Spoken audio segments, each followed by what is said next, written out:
Morning students. आज हम नए टॉपिक पे हम बात करते हैं आजीवन कारावास कितने वर्षों का, ड्यूरेशन ऑफ लाइफ इम्प्रिजमेंट।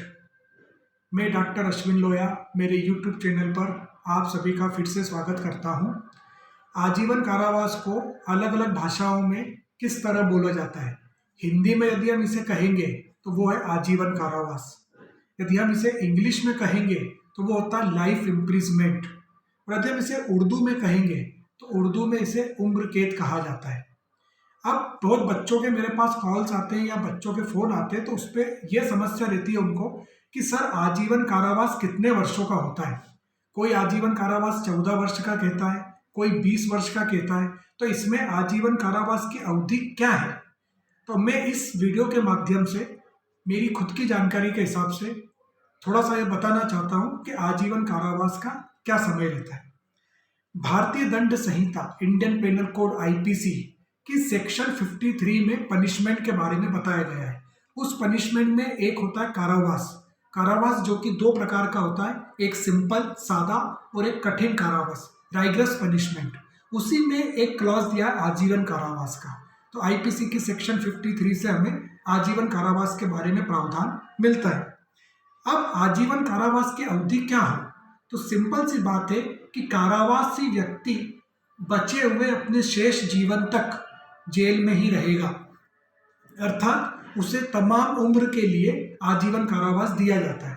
संक्षेप में हम कह सकते हैं कि वह व्यक्ति जीवन पर्यंत तक जेल में ही रहेगा।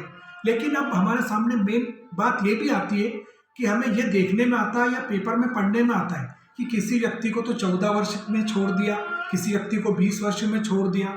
तो जब हमारा कहना है कि आजीवन कारावास बचे हुए शेष जीवन के लिए है, तो फिर यह कैसे छोड़ा जा सकता है, तो उसका भी मैं आपको कारण बताता हूं। आईपीसी के सेक्शन 55 पर हम अब गौर करेंगे। आईपीसी के सेक्शन 55 में यह बताया गया है कि कारावासित समुचित सरकार किसी भी व्यक्ति को, समुचित सरकार वर्ड पे आप ध्यान देना, समुचित सरकार मतलब appropriate government, central and state दोनों गवर्नमेंट, समुचित सरकार किसी भी ऐसे व्यक्ति को जिसे आजीवन कारावास की सजा मिली गई है वो उसके दंड को लघुकृत कर सकेगी, वो उसके दंड को कम कर सकेगी। तो सेक्शन 55 में बताया गया है। तो उसमें ये वाला क्लॉज भी दिया गया है कि 14 वर्ष की यदि अवधि है तो 14 वर्ष के पहले भी उसे अच्छे आचरण के आधार पर छोड़ा जा सकता है, लघुकृत किया जा सकता है, कम किया जा सकता है। अब एक बात हमारे सामने और आती है कि कोई कोई व्यक्ति यह मानते हैं कि जो जेल में सजा होती है वो 12 घंटे का एक दिन होता है, मतलब 24 घंटे का 2 दिन, तो उस हिसाब से उसको सजा होती है। यहाँ पर भी मेरा ये आपको रिप्लाई है कि जैसे 24 घंटे का हमारा एक दिन होता है, वैसे सजा भी 24 घंटे के हिसाब से ही होगी, एक दिन के लिए होगी। 24 घंटे का पूरा एक दिन माना जाएगा, मतलब 3 वर्ष की सजा है यदि चोरी में, तो वो 3 वर्ष पूरे 24 घंटे के हिसाब से काउंट होंगे। अब जब हम ये सुनते हैं कि उसका 14 वर्ष के पहले या 12 वर्ष के पहले छोड़ दिया गया है, तो जब आपने पेपर में पढ़ा होगा 15 अगस्त फ्रीडम स्वतंत्रता दिवस, 26 जनवरी रिपब्लिक डे गणतंत्र दिवस, उस समय हमें पेपर में यह पढ़ने में आता है कि अच्छे आचरण के आधार पर अपराधियों को जेल से रिहा किया गया, बरी किया गया। तो यह वो वाला ऑप्शन रहता है जिसमें कि इन 2 दिनों में प्रशासन जिस व्यक्ति का आचरण अच्छा रहता है जेल में उसे वो छोड़ सकती है। अब यह भी ध्यान रखने योग्य है कि यह कारावास को 14 वर्ष से पहले ही हमें अपराधी को छोड़ना है। यदि हमें अच्छा आचरण के हिसाब से उसको छोड़ना है तो ये टाइम लिमिटेशन ध्यान रखनी होगी कि 14 वर्ष के अंतर्गत हमें उसे छोड़ना है।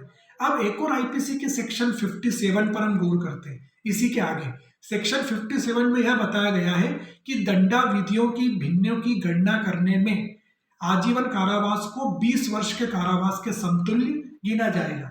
मतलब इसका यह होता है कि जैसे कारावास के साथ साथ व्यक्ति को आर्थिक जुर्माना भी दिया जाता है, तो वो आर्थिक जुर्माना यदि नहीं भर पाता है तो उसके लिए यह प्रोविजन दिया गया है कि आर्थिक जुर्माना की जो अधिकतम अवधि है उसका 1/4 एक चौथाई भाग अपराधी को कारावास दिया जाएगा। तो यह दंडा विधियों की गणना इस प्रकार से होती है। तो यदि ऐसा कोई कारावास है तो उसमें आजीवन कारावास को मैक्सिमम 20 वर्ष के कारावास के समतुल्य गिना जाएगा। ये आईपीसी की 3 सेक्शंस आपको ध्यान रखना है इसमें, 53, 55 और 57। अब हम आगे बात करते हैं सीआरपीसी की, क्रिमिनल प्रोसीजर कोड 1973, दंड प्रक्रिया संहिता। उसमें भी दो धाराएं बताई गई है जो कि इसी से रिलेटेड है, 433 और 433A। 433 धारा 433 में यह बताया गया है कि समुचित सरकार दंडाविष्ट व्यक्ति की सम्मति के बिना भी उसके आजीवन कारावास का दंड लघुकृत कर सकेगी। मतलब बिना, विदाउट परमिशन एक्यूज्ड, बिना सहमति के अपराधी के समुचित सरकार ये कम कर सकेगी। और 433A में यह बताया गया है कि यदि ऐसा कोई अपराध ऑफेंस किया गया है जिसमें आजीवन कारावास और मृत्युदंड, capital punishment and life imprisonment दोनों का दंड दिया जा सकता है, तो वहां पर यदि उसे सिर्फ आजीवन कारावास दिया गया है विकल्प में, तो फिर वो 14 वर्ष के बाद ही छोड़ा जाएगा, 14 वर्ष के पहले भी छोड़ा जाएगा। तो अब दोनों सेक्शंस में आपने डिफरेंस देख लिया होगा 433 और 433A में। 433 में ये लेग डाउन किया गया है कि 14 वर्ष के पहले उसे छोड़ दिया जाएगा, लेकिन 433A में यह बताया गया है कि यदि आजीवन कारावास और मृत्युदंड दोनों का दंड था, जैसे फॉर एग्जांपल सेक्शन 302 आईपीसी की मृत्युदंड, कि जो कोई व्यक्ति हत्या करेगा उससे मृत्युदंड या आजीवन कारावास से दंडित किया जाएगा। तो अब यदि यहाँ पर व्यक्ति को आजीवन कारावास दिया गया है 302 में, तो उसे 14 वर्ष पूरे होने के बाद ही 433A सेक्शन के अकॉर्डिंग छोड़ा जाएगा, उसके पहले नहीं छोड़ सकते। तो ये एक सिंपल सा आपके सामने आज वीडियो था जिसमें मैंने आपको सामान्य सरल भाषा में ये बताना चाहा कि आजीवन कारावास कितने वर्षों का होता है। इसके लिए कोई लिमिटेशन नहीं होती है, व्यक्ति को अपने शेष बचे हुए जीवन के लिए पूरा जीवन पर्यंत कारावास में रहना पड़ता है। और जो 14 वर्ष 20 वर्ष जो भ्रांतियां थी आपके मन में, मैं समझता हूं कि वो इस वीडियो से दूर हुई होगी। और आगे भी मैं आपको ऐसे वीडियो में मिलता रहूंगा छोटी छोटी जानकारी लेकर। मैं उम्मीद करता हूं कि आपको ये वीडियो अच्छा लगा होगा।